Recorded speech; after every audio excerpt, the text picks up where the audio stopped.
os meus cumprimentos a todos os que nos ouvem e participam. Eu enfatizo a participação porque aqueles que ficam até o fim e que enviam mensagens com perguntas ou questionamentos fazem com que a plataforma nos divulgue mais, principalmente se, além de ficar até o fim e enviar mensagens, você compartilhar com outras pessoas. Bom, hoje nós daremos continuidade ao estudo que iniciamos no domingo próximo passado. Próximo porque mais perto.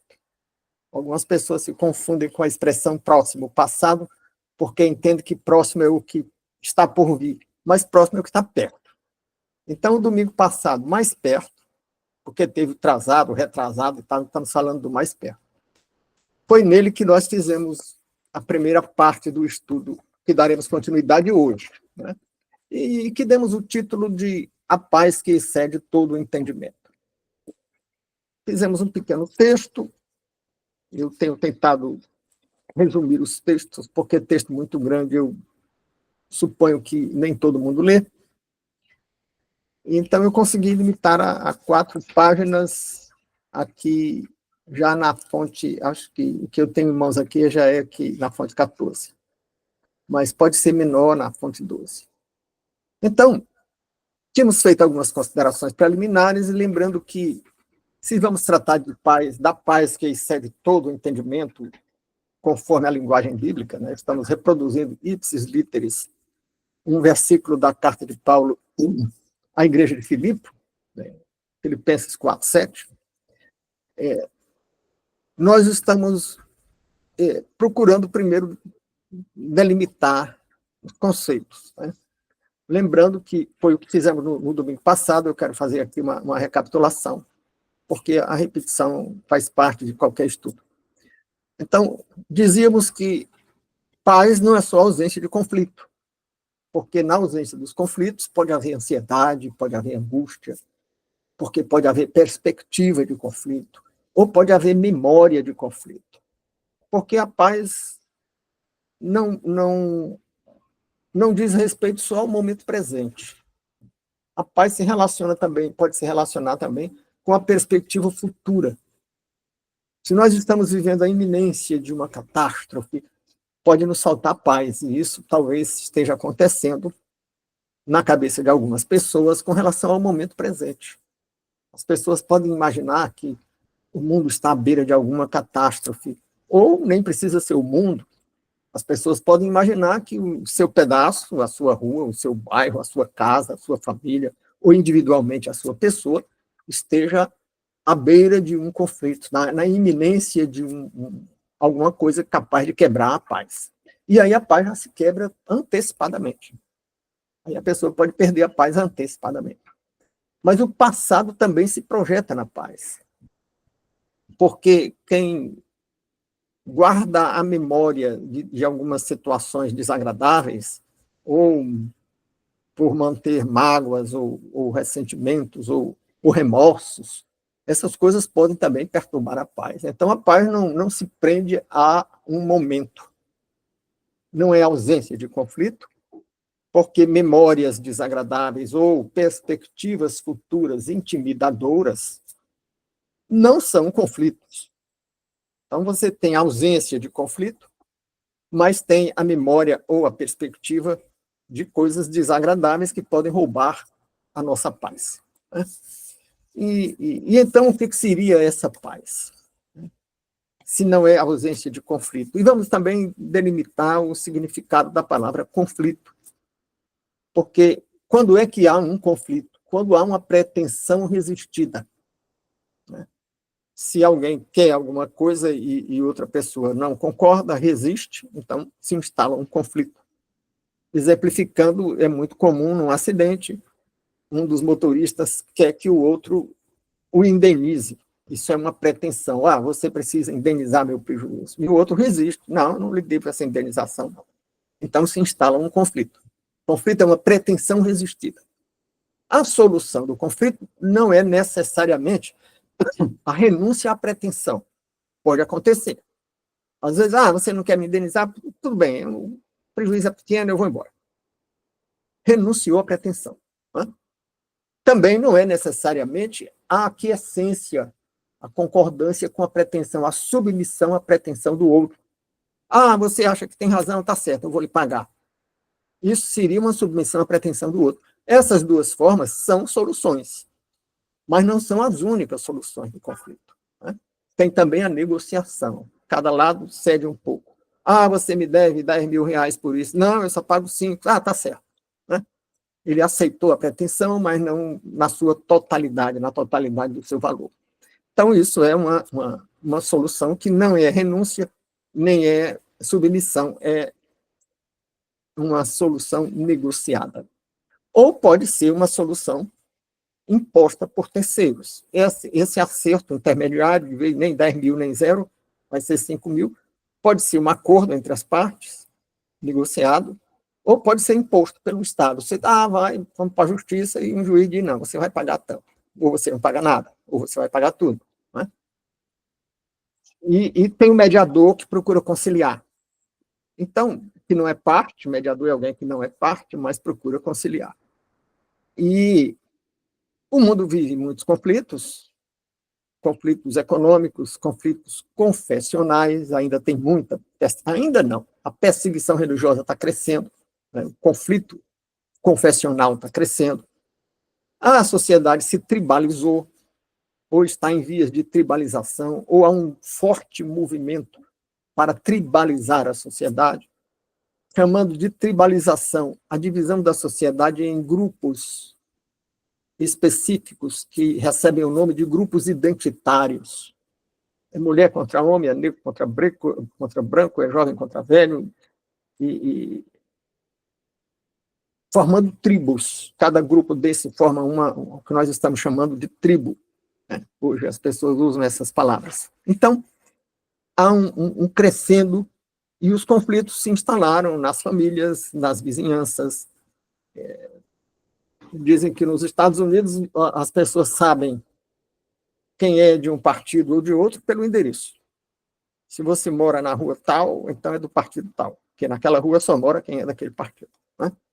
Ou pelo menos do condomínio. Então, nós ainda não chegamos nisso, mas é uma forma de tribalização também, né?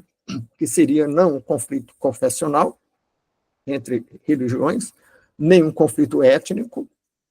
Tem lá, digamos, a Armênia e Azerbaijão guerreando, porque uns são armênios, outros são azeris, e isso leva a um conflito. Mas aí seria um conflito ideológico, né? Quem é do partido A ou do partido B. Então, as experiências pretéritas se projetam no presente, como a perspectiva futura também pode nos fazer perder a paz. Sucede, todavia, que se estamos falando de conflito, não apenas como ausência de paz, não apenas como ausência de conflito, mas como algum mal-estar, que pode ser a perspectiva de um conflito, ou pode ser um sentimento de angústia por insatisfação. Aí tem aquela pessoa que queria mudar o nariz, e se não fizer uma cirurgia plástica para mudar um modelo de nariz, perde a paz. Né? Ou tem aquele homem que acha que é um cachorro preso no corpo de um homem e quer ter direitos que os cachorros têm, e se não reconhecerem, ele perde a paz. Né? Então, a paz pode ser um fenômeno psicológico. O conflito, a perda da paz, que não é conflito. Aí, no caso, propriamente, o sujeito não tem conflito com ninguém. Ele não gosta do tipo de nariz que tem e quer fazer uma cirurgia, e aí, enquanto ele não puder fazer essa cirurgia, ele não tem paz, mas não tem conflito com ninguém. Ah, mas tem um conflito íntimo. Tem. Que pode ter relação com uma incompletude. Ele não se acha completo se não tiver o nariz do jeito que ele queria. Né? Então,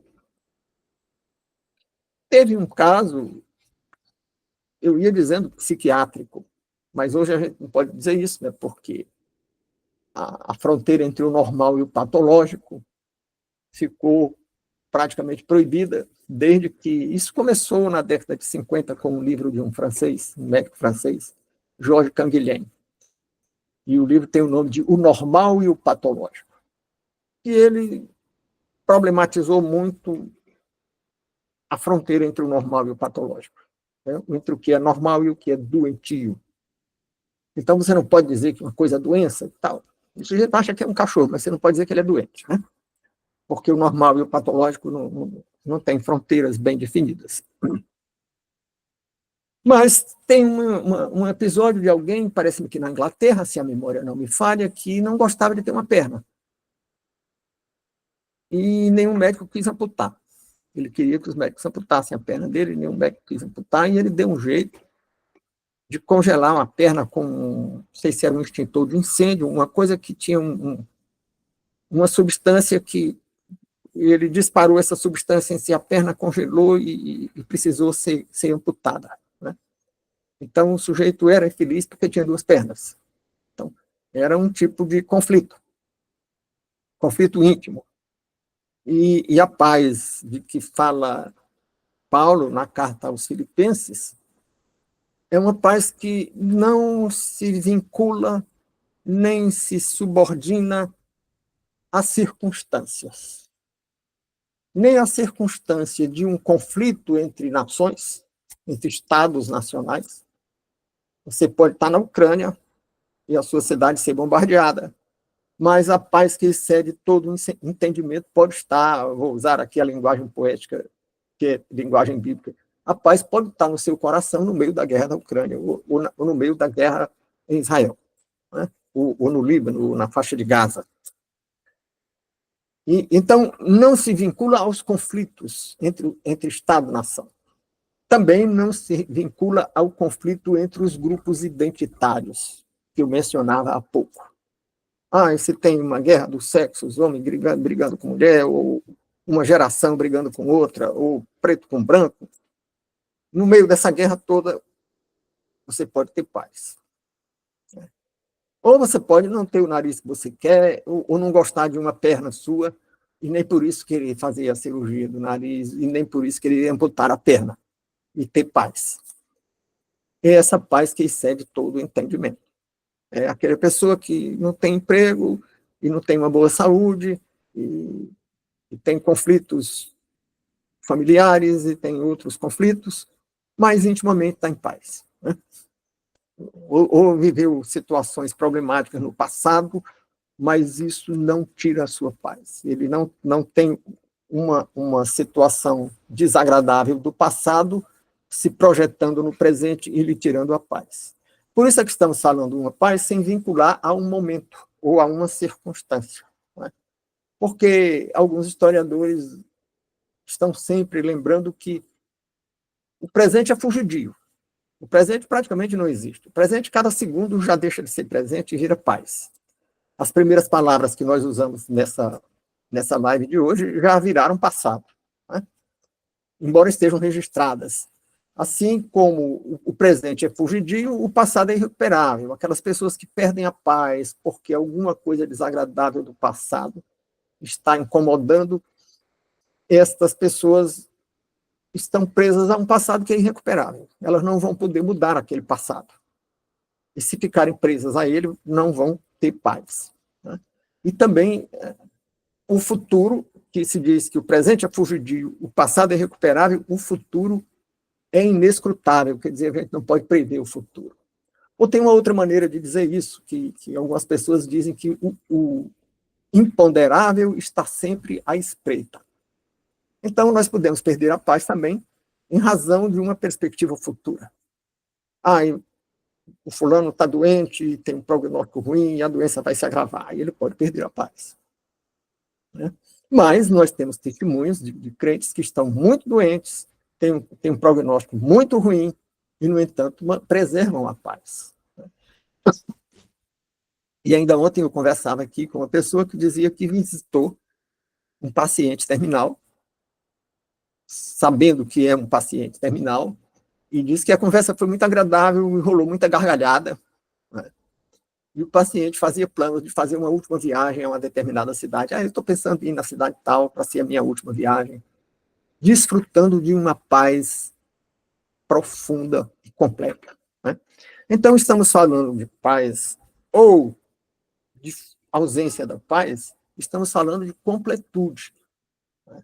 E quando o apóstolo Paulo fala da paz que excede todo o entendimento, ele está falando de uma paz que tem tudo a ver com a completude. E por que que o cristianismo deve proporcionar, se a pessoa for verdadeiramente cristã, e se conseguir, porque o verdadeiro cristão também não quer dizer que seja sempre paz, ele quer dizer que essa paz excede todo o entendimento numa perspectiva atemporal, né? Que não seja a todo momento. Todos nós podemos viver momentos de insatisfação, momentos de insegurança, momentos de ansiedade, mas significa que essa ansiedade não deve ser duradoura, ou não deve ser a ponto de nos levar ao desespero. Essa é que é a paz que excede todo entendimento, que nós citávamos no domingo passado, o texto bíblico que diz que ainda que eu ande no vale da sombra da morte, não temerei mal algum. Não quer dizer que não tenha momentos de hesitação, né? Pedro saiu do barco para andar sobre as águas na direção do Cristo. E saiu é porque tinha fé. Se ele não tivesse fé, não descia do barco para andar sobre as águas, né? Mas o vento soprou e ele logo começou a afundar. Então, a paz que excede todo o entendimento é aquela paz que nos permite descer do barco para andar sobre as águas, né? Que tem um hino que diz que não se abriu o mar, eu vou passar. Se o mar não se abrir, como se abriu para Moisés e os hebreus, é porque eu vou andar sobre as águas. Seria uma hipérbole de descrever a paz que excede todo o entendimento, né? Mas não significa que não haja temor, né? De novo, exemplificando com Pedro, quando o Cristo vai preso, ele nega o Cristo 3 vezes em poucos minutos, né? Por quê? Porque temeu. Então, faltou paz naquele momento, falta, né? Mas a paz que não falta é aquele sentido que se projeta no tempo. Faltou paz a Pedro naquele momento, e ele negou 3 vezes. Mas depois ele caiu em si e a paz voltou. A ponto de que ele, preso, vai desafiar o Sinédrio. O Sinédrio tinha poder de vida e morte sobre ele. O Sinédrio podia mandar matá-lo. Mas ele chega e diz que vai desobedecer o Sinédrio, assim, na frente deles, e diz, porque antes importa obedecer a Deus do que aos homens. Então, aquele homem que vacilou, era cristão, sim, tinha fé, sim, mas vacilou e negou Cristo 3 vezes. Aquele homem agora se fortaleceu e disse, não vou obedecer vocês, porque eu prefiro obedecer a Deus. Nem que chova canivete, eu não vou obedecer vocês, né? É claro que essas palavras não estão no texto bíblico, eu estou procurando expressar de outra maneira o mesmo sentimento, a mesma ideia de Pedro, né? De uma maneira mais informal e numa linguagem mais coloquial. Então, podemos falar da paz do mundo, que é uma paz relacional e frágil. Então, a paz que faltou a Pedro naquele momento foi uma paz relacional, da relação dele com o mundo, com as autoridades que estavam interrogando Cristo naquele momento, né? Ou pode ser na relação com o mundo natural, com a natureza. Quando Pedro desce do barco para andar sobre as águas, a paz que faltou a ele quando ele começou a afundar foi na relação com o mundo, porque soprou o vento com o mundo natural, não com o mundo humano, social, relacional, no contexto das relações interpessoais, ou entre grupos, né? Entre tribos, como estão chamando certos grupos sociais hoje, tribos urbanas, né? Então, ali faltou paz na relação com a natureza. E a pessoa pode temer. Em alguns países, as pessoas vivem ansiosas com medo de terremoto, né? Na Califórnia tem terremoto com muita frequência, no Chile, no Japão. Então, as pessoas podem temer um terremoto. Não é nas relações humanas, né? Falta paz nas relações com a natureza. As pessoas podem temer seca. Aqui no Nordeste, no tempo que tinha economia rural e tinha... Ainda tem, né? Mas não não gera dependência de tantas pessoas, mas quando a agricultura era a base da sobrevivência da população em geral, as pessoas tinham ansiedades e temores com uma possível seca, que era uma coisa terrível. A Raquel de Queiroz imortalizou o registro da tragédia da seca numa obra, num romance que os meninos estudam nas aulas de literatura, chamado O 15. Então, ali ela está retratando uma tragédia na relação com a natureza, que envolve também relações humanas, né, nas consequências disso. Mas, basicamente, o que desencadeia determinadas tragédias pode ser a natureza. A seca era uma tragédia desencadeada pela natureza, embora passasse a envolver conflitos humanos, né? Havia saques, pessoas saqueando armazéns, e aí já passava a ser um conflito humano, mas como consequência do conflito ou da tragédia ocasionada pela natureza. Então, tem essas circunstâncias que resultam da incompletude, né? Ou, dito de outro modo, das limitações próprias da finitude humana. Quem tinha medo da seca tinha medo da fome. E tinha medo da fome porque a nossa finitude não nos permite passar um dia sem comer, sem sentir alguma consequência por isso, né? Então, são limitações próprias da finitude. Como também nas relações interpessoais, né? E seja diretamente com pessoas ou com instituições. Determinadas instituições podem representar algum tipo de perigo, podem representar algum tipo de perigo, podem promover alguma ansiedade, algum temor. Na Idade Média, as pessoas tinham muito medo de ser excomungadas, porque o excomungado, todo mundo era proibido de falar com o excomungado, né? Então, era difícil sobreviver. Porque quando você não pode se comunicar com ninguém, fica difícil sobreviver. E as pessoas se submetiam ao Vaticano e pediam perdão e desdiziam tudo que tinham dito e muitas vezes acabavam mesmo era na fogueira. Então, era um temor diante de uma instituição, né? Como pode ser nas relações interpessoais, né? Casamentos conflitantes, relação com filho rebelde, o pai abusivo, ou uma série de outros conflitos claramente, nitidamente de natureza pessoal. Mas tem uma outra passagem bíblica em que faltou paz no momento aos apóstolos que tinham crença, né? E certamente a ideia de que a paz de Cristo é uma paz que excede todo o entendimento deveria estar com eles, e eles também iam no barco, num episódio semelhante àquele em que Pedro desce do barco para andar sobre as águas. Agora é diferente, agora eles estão no meio de uma tempestade, temendo naufragar no meio daquela tempestade. E o Cristo ia no barco dormindo. E eles acordam o Cristo, né? Veja bem, o Cristo ia no barco com eles. E vem a tempestade. E o Cristo dorme.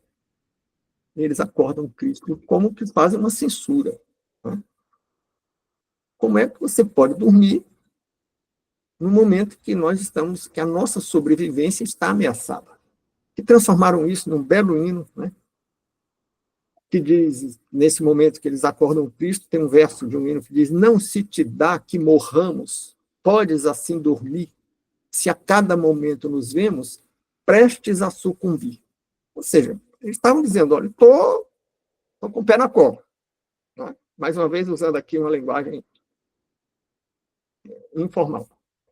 E, de certo modo, se queixando. Você está dormindo quando eu estou aqui, à beira da morte, né? E o Cristo responde, né?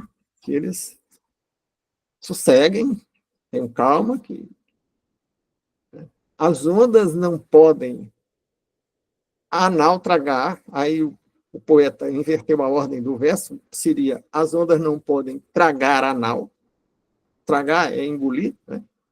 As ondas não podem engolir o barco que leva o Senhor Rei dos Céus e Mar. Então, alguém que está no meio da tempestade, mas se o Rei do Universo está no barco, se o barco for você, e a bordo do barco estiver o Cristo, você não tem por que temer a tempestade. Porque as ondas não podem engolir o barco. E o barco é você.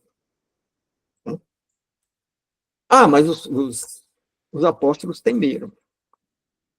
E eles eram o barco em que o Cristo estava. Eles mesmos, individualmente, eram o barco, na linguagem figurada, eles eram o barco em que o Cristo estava. O Cristo estava no barco com ele. A situação foi criada por Deus para passar essa lição. Né? Olha, está aqui o barco, está aqui o perigo, e quem está no barco te garante. E você é um barco. E quem pode se garantir está dentro de você. Mas aí a questão é, e quantos barcos já naufragaram? E quantas pessoas já pereceram em naufrágio? Mas era só quem não estava em Cristo que morreu no naufrágio. Quem está em Cristo, o barco não afunda, não. Opa, espera aí. As ondas não podem engolir o barco. Mas tem um exemplo muito característico aqui no Atlântico Sul, portanto, provavelmente à altura do litoral do Brasil, embora fosse longe do litoral, mas durante a última Guerra Mundial, o último no sentido mais recente, né? Não está dizendo que nunca mais haverá uma, não. E um barco foi torpedeado e começou a naufragar. E não tinha aqueles pequenos barcos que vão a bordo dos navios, que chamam salva-vida, e não tinha salva-vida para todo mundo. E aí tinha as prioridades, as mulheres e as crianças.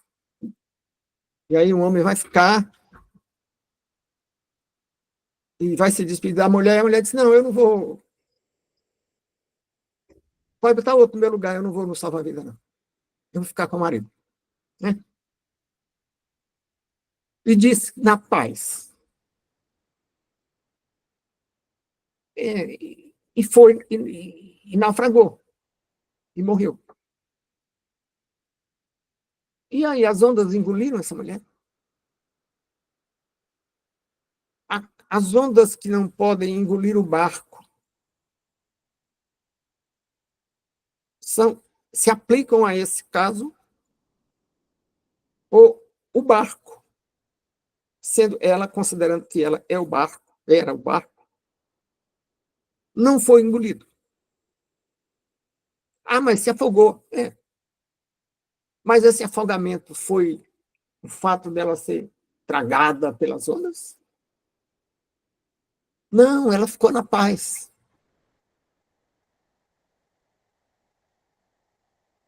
Esse mesmo barco, e me parece que isso aconteceu também no naufrágio do Titanic, uma orquestra ficou tocando.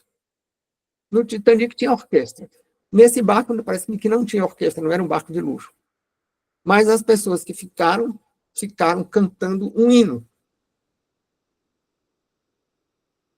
Não perderam a paz. Não houve grito de desespero.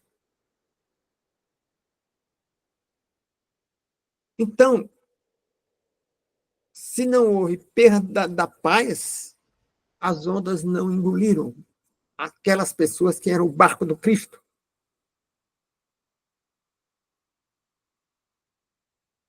As ondas não tragaram o barco, ou cada um dos barcos, porque cada pessoa, eram muitas pessoas. Cada uma delas era simbolicamente um barco que levava o Cristo. Então, é a paz que segue todo o entendimento que estamos falando. Por isso aqui, o outro versículo que nós citamos no texto, e eu creio que eu mandei o texto já, né? Merece alguns retoques, porque revisão precisa ser feita muitas vezes e com um distanciamento no tempo, né? Revisão só é boa depois de um mês. Quando revisão feita com a ideia na cabeça, a gente passa por cima dos erros. Mas nós citávamos um versículo que diz que ainda que eu ande no vale da sombra da morte, deixa-me dar uma pescada aqui no texto, qual é o versículo. Salmo 23, verso 4. Ainda que eu andasse pelo vale da sombra da morte, não temeria mal algum, porque tu estás comigo. A tua vara e o teu cajado me consolam. A promessa é de consolo. A promessa não é de invulnerabilidade. A promessa não é de uma blindagem que nada lhe toca. Não. Há pouco eu falava de um paciente terminal, e conversei ontem com alguém que visitou o paciente terminal, e conta de uma conversa muito agradável, regada a sorrisos, de um paciente que estava, inclusive, planejando fazer uma viagem que seria a última viagem, tal, e que precisa tomar muita medicação pesada contra a dor para continuar fazendo algumas atividades e tal, né? Então, não é intocável, não está acima de problemas que podem ser graves ou até fatais, mas a promessa é: não temerei mal algum. Lá no Salmo 23, que diz. No Salmo 23? O Salmo 23 que eu acabei de ler, né? O Senhor, meu pastor, nada me faltará, refere-se à completude no campo espiritual. Né? Mas tínhamos lido o 23, 4, que diz: ainda que eu andasse pelo vale da sombra da morte, não temeria mal algum. A frase não é: não me aconteceria mal algum. Se a frase não fosse: não me aconteceria mal algum, aí nós poderíamos dizer: opa, mas aquela senhora que não quis ir no salva-vida e afundou no navio, aconteceu mal para ela. Ela se afogou. Não é? Mas não temeu. Não temeria mal algum. Não é? Porque tu estás comigo. A tua vara e o teu cajado me consolam. Se consolam, quem é que precisa de consolo? É quem foi atingido ou está na perspectiva de ser atingido por algum mal. Então, a paz não é pensar que nada me atinge. A paz é como está reafirmado lá em Filipenses 4, de 11 a 13. E nós lembrávamos aqui domingo passado que diz: não digo isso por necessidade, porque já aprendi a contentar-me com o que tenho. Não é onipotência, posso ter tudo, posso fazer tudo, posso tudo. Não. Contentar-me com o que tenho. E prossegue dizendo: sei estar abatido. Então, a pessoa pode até se encontrar num estado de abatimento. Sei estar abatido. Sei também ter abundância. Sabe as duas coisas. Por que referir a abundância? Porque a abundância pode desorientar. A pessoa pode se perder em razão da abundância. Né? Se achar, se tornar arrogante, presunçoso. Então, sei estar abatido, sei também ter abundância. Em toda maneira, em todas as coisas estou instruído, tanto a ter fartura como a ter fome, tanto a ter abundância como a padecer necessidade. Posso todas as coisas naquele que me fortalece. Algumas pessoas pegam só esse versículo final do texto citado aqui, o versículo 13, e dizem: tudo posso naquele que me fortalece, no sentido de sou poderoso, sou onipotente, nada me atinge. E não é assim. Recortar só esse pedaço é uma leitura equivocada, ou pode ser uma interpretação seletiva. Ou seja, que você seleciona aquilo que você quer. porque você não está procurando a verdade do texto, você está procurando aquilo que você quer. Né? Então, o que estamos abordando sobre a parte que isso é de todo o entendimento diz respeito a toda circunstância. A circunstância da abundância e a circunstância da necessidade. E nós invocávamos, uma das coisas que nós invocávamos na primeira parte desse estudo, que não é necessariamente dividir o texto, foi o estudo até a página tal e continuando a página tal. É uma volta ao texto, procurando preencher algumas lacunas do estudo anterior. Né? Então, nós temos lá em Gênesis 11, de 7 a 9, esses 3 versículos que dizem, lá no livro de Gênesis: vinde, desçamos e fundamos ali a sua linguagem, que não entendam a linguagem um do outro. Assim Jeová os espalhou dali sobre a face da terra, e cessaram de edificar a cidade. Por isso se chamou seu nome Babel, quando ali confundiu Jeová a linguagem de toda a terra, e dali os espalhou sobre a face da terra. Aqui é o epílogo da Torre de Babel. Né? E que nós tínhamos comentado o que foi a Torre de Babel. Tem até um historiador inglês que fez um estudo sobre a Torre de Babel de um ponto de vista secular. Não era um estudo teológico. Né? Era um estudo histórico e antropológico e sociológico. Ele estudou dezenas de mitos parecidos com a Torre de Babel. Né? E ele disse, é o Michael Oakeshott, e é um texto, a Torre de Babel, o nome do texto dele, que está junto com outros 2 textos dele, num livro que foi publicado em português e que tem o nome A Torre de Babel, o nome do texto principal do livro. Então ele diz, você tem um projeto de conquistar um paraíso, de ir para o paraíso, sem precisar morrer e sem precisar de um salvador. A Torre de Babel não queria esperar o Messias prometido, porque o Messias já tinha sido prometido no livro de Gênesis. A semente da mulher que ia pisar na cabeça da serpente já tinha sido anunciada. Mas aí o líder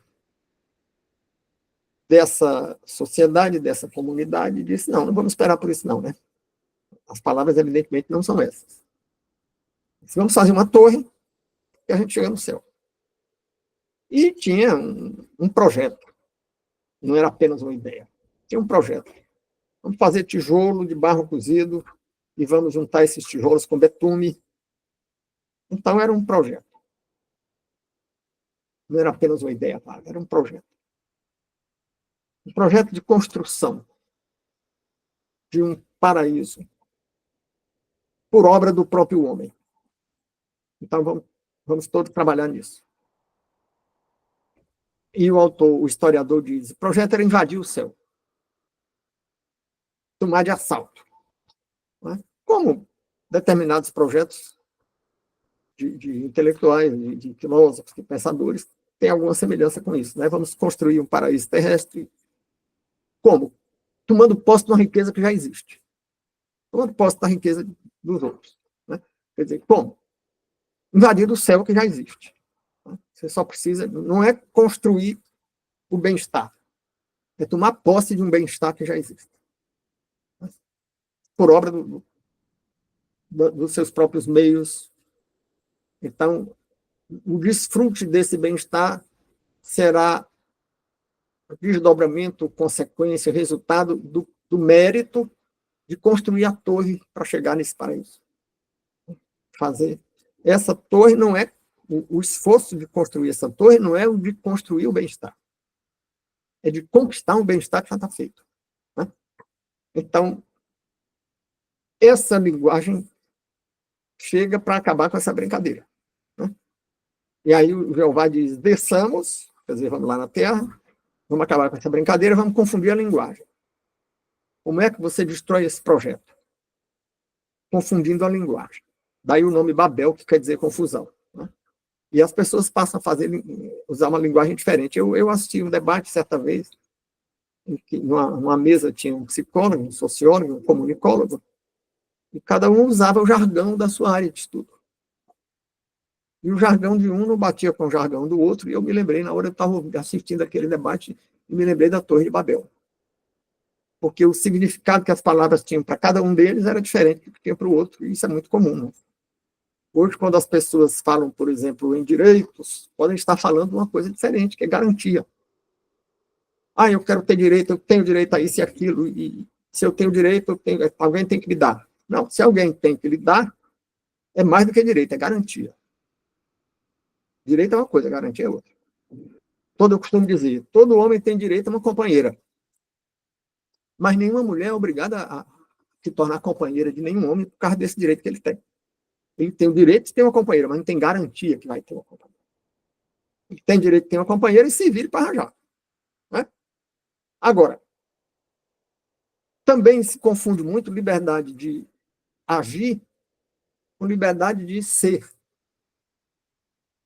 Todo mundo tem o direito, digamos, de andar como um quadrúpede, de latir como um cachorro, de rosnar como um cachorro. Se ele quiser, ele pode morder como um cachorro. Mas ele não vai ser um cachorro. Porque ele tem liberdade de agir, mas não tem liberdade de ser. Então, essas linguagens diferentes que geram desentendimento são o que a Torre de Babel anuncia. A Torre de Babel é uma construção alegórica profética. Grande parte falava de conflito, do momento que a sociedade está conflagrada, ou as pessoas usam a palavra polarizada, é Torre de Babel. São palavras com significados diferentes. E aí os grupos não se entendem. Às vezes, de boa fé, porque estão pensando segundo determinados conceitos. E às vezes, por estratégia, por tática, por premeditação, né? Que se gera conflito. Então, a semântica, o significado das palavras, a semântica. Quem domina o significado das palavras domina as consciências. E essa confusão, essa Torre de Babel, é porque o projeto de Torre de Babel é criar um padrão de consciência que viabilize entrar no céu, conquistar o céu que já está pronto, que já está feito. Né? Então, ocorrem pretensões resistidas. E se há pretensão resistida, o nome disso é conflito. Mas a paz que excede todo o entendimento não depende de resistir com sucesso a uma pretensão, nem de renunciar à resistência da pretensão. Não significa que nós vamos ter paz, porque o cristão tem a paz que excede todo o entendimento, porque renuncia a resistir a qualquer pretensão. Não, nós podemos e devemos resistir a determinadas pretensões. Também não significa que vamos ter paz porque vamos impor todas as nossas vontades. Também não. Não significa que nós queremos ter poder. Significa que nós vamos ter consolo. Aquele consolo prometido, que a tua vara e o teu cajado me consolam. Né? Bom, e temos a reflexão final, que não temos entrado nela no domingo anterior, sobre a nossa relação com o mundo. Porque o mundo está conflagrado na perspectiva de piorar. Porque se multiplicam os conflitos, tem, parece-me que 14 países em guerra civil na África, né?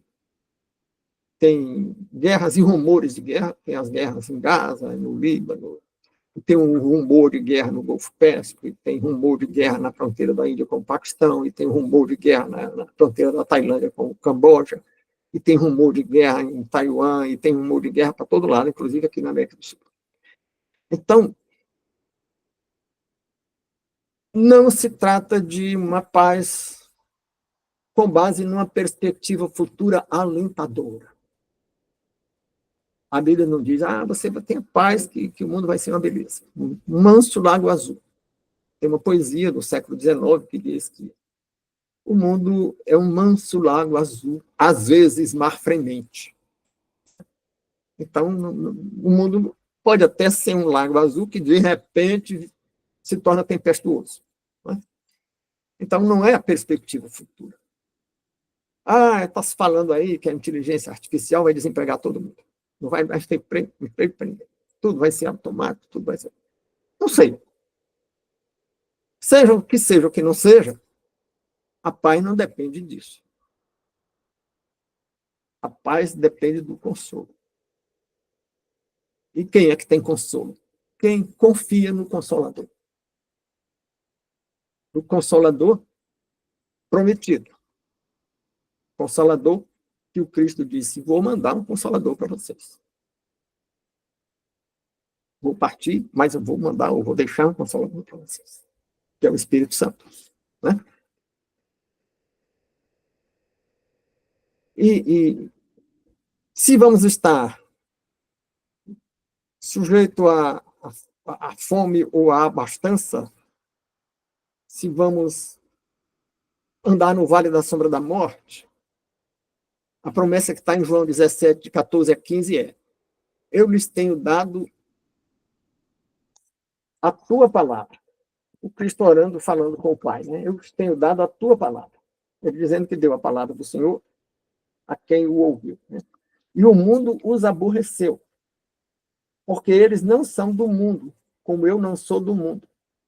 Não rogo que os tire do mundo, mas que os guarde do maligno. Então, o mundo pode estar pegando fogo, ou pode ser o manso lago azul, mas qualquer que seja a circunstância, nós estamos nele, porque o Cristo não pediu ao Pai para nos tirar do mundo, né? Mas que nos guarde do mundo. Então, certamente, nós temos alguma proteção. E que proteção é essa se nós pudermos nos afogar como aquela senhora que não quis se salvar no barco salva-vida enquanto o marido ficava no navio para se afogar? Né? Ela não foi protegida do afogamento, mas teve consolo. Então, o final do versículo que eu acabei de citar é: mas que os guarde do maligno. Aquela senhora certamente foi guardada do maligno. Quando Cristo disse, eu não peço que os tire do mundo, mas que os guarde do maligno, ele não estava dizendo, olha, não deixa aquela senhora que daqui a 20 séculos vai estar no navio, vai estar naufragando no Atlântico Sul. Não. É Deus não tira ela do mundo. Não tira ela do barco que está afundando. Não peço que tire ela do barco que está afundando. Eu peço que tu guardes essa mulher do maligno. Exatamente quando ela resolveu ficar e ficou em paz, ela resolveu ficar e ficou em paz e morreu ali, guardada do maligno. E a promessa se cumpriu. Como Paulo estava preso, esperando ser decapitado, e estava em paz. Né? Então, surge uma última questão, que não é a última das questões, porque nunca haverá uma última questão, mas é a última dessa pequena reflexão que estamos fazendo. Então, estamos no mundo e devemos aceitar o mundo. Estamos no mundo. E não temos um projeto de transformar o mundo material. Tem até doutrina que se diz, que partido que diz democrata cristão, né? Ou qualquer outra coisa com o adjetivo cristão. Não existe nenhuma política secular cristã. Vamos discutir a matriz energética, uma reforma tributária, uma política do câmbio, dos juros, uma política salarial. Do ponto de vista cristão, não existe. Porque Cristo disse, meu reino não é desse mundo. Ele não orientou nenhuma política contra Roma, ou ou para outra questão secular, porque a nova aliança não envolve um governo secular. No Antigo Testamento tinha. Os reis eram reis designados por profetas. Davi foi designado por profeta, Saul tinha sido designado por profeta, e havia uma teocracia. E o profeta orientava o rei. Olha, faça aquilo, não faça isso, não faça aquilo. Mas no Novo Testamento não tem uma política teocrática. O Cristo não veio ungir reis ou governantes ou líderes do mundo secular. O reino não é desse mundo, o reino da nova aliança não é desse mundo.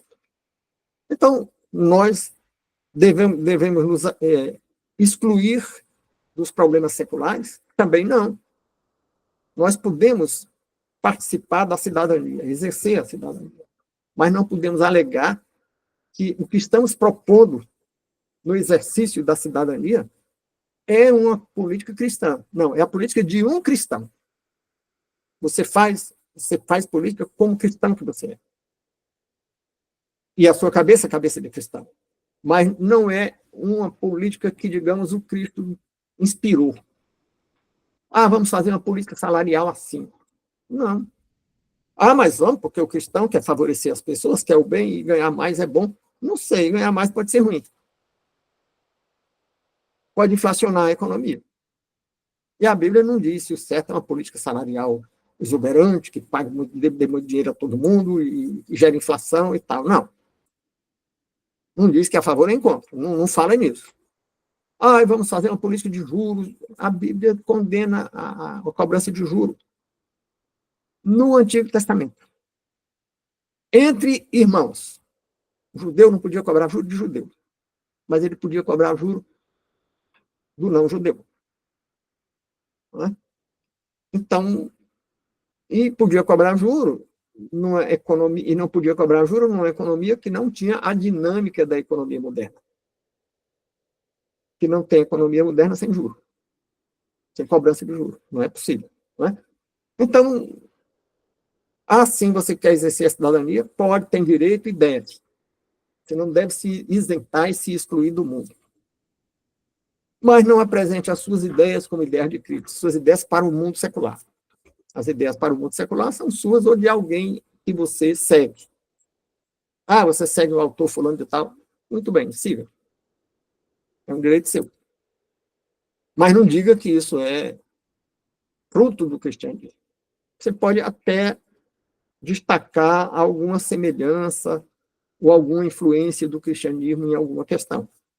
Tem um livro do indiano, que o título é O Mundo que Fez o Seu Mundo, o livro que fez o seu mundo, mostrando certa influência bíblica na formação do Ocidente.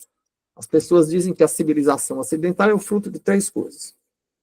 Da filosofia teorética dos gregos, o uso da razão, do direito romano e da fé judaico-cristã. Né? Uma ética judaico-cristã. Então, a reflexão que queríamos fazer é essa.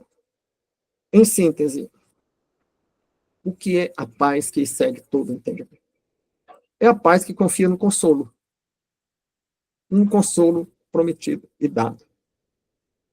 É a paz que sabe viver na abundância e sabe viver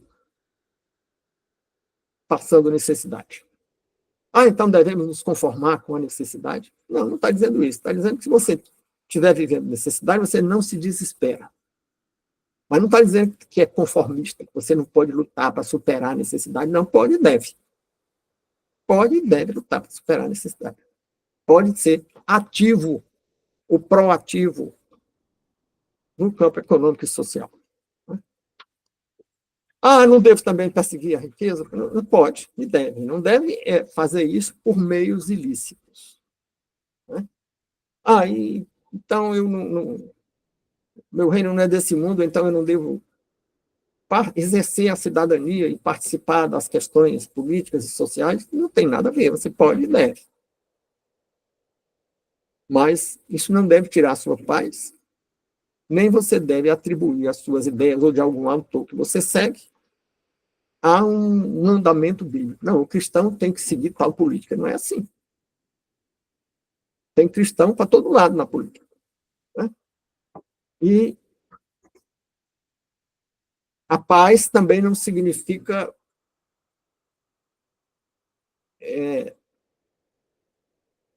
falta de cuidado. A Bíblia diz, orai e vigiai. Não vou vigiar, não, porque eu tenho a promessa de paz. Então, não. O barco não afunda, mas você não saia no barco se tiver uma previsão de tempestade. Você, antes de sair no barquinho, você olha lá o boletim meteorológico, mas a Capitania dos Portos está dizendo que não saia para pescar ou para fazer passeio de turismo porque vai ter uma tempestade. Aí você não sai. Não é imprudência. A paz que excede todo entendimento não é imprudência nem é negligência. Vigiai e orai. Agora, se sai, não tinha previsão de boletim meteorológico, mas vem uma tempestade, em primeiro lugar, você deve sair com aquele colete salva-vidas. Se o barco afundar, você tem um salva-vidas. Né? Em segundo lugar, você teve o cuidado de olhar. Não tinha previsão meteorológica, mas veio uma tempestade. Então, você não foi imprudente. Você está em paz. Porque você diz, não, eu não tenho a culpa da imprudência. Isso te dá paz. Né? E você tem o consolo. Se a tempestade virar o teu barco, você perceber que vai se afogar, você tem o consolo. Você diz, eu morro, mas morro em Cristo. Porque, né? Então, é mais ou menos o que nós podemos fazer numa síntese acerca da paz que excede todo entendimento. Como toda síntese é incompleta, como toda síntese, há sempre alguma coisa que fica faltando e que pode alguém pensar que é um reducionismo. Reducionismo é quando você tira da análise alguma coisa que devia ser analisada. Mas nós não estamos fazendo reducionismo, porque eu não estou aqui dizendo que é só isso que a gente tem que entender sobre paz e entendimento. Tem outras questões, não é possível esgotar tudo, exaurir tudo. Mas o que nós tentamos aqui foi mais levantar questões do que propor respostas.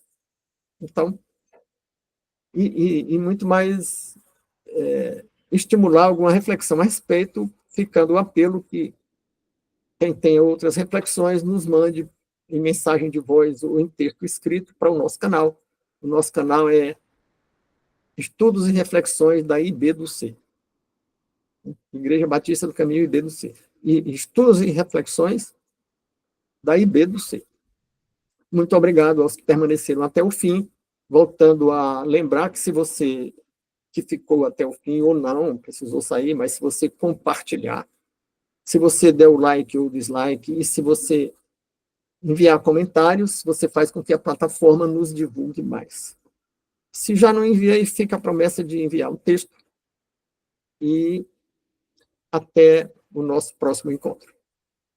Muito obrigado, lembrando que após a gravação, nós continuamos nesse momento sem gravar para que as pessoas que participam falem mais à vontade. Até o próximo domingo, para quem não está no grupo ao vivo, e até em seguida, até logo mais, para os que estão ao vivo. Tchau.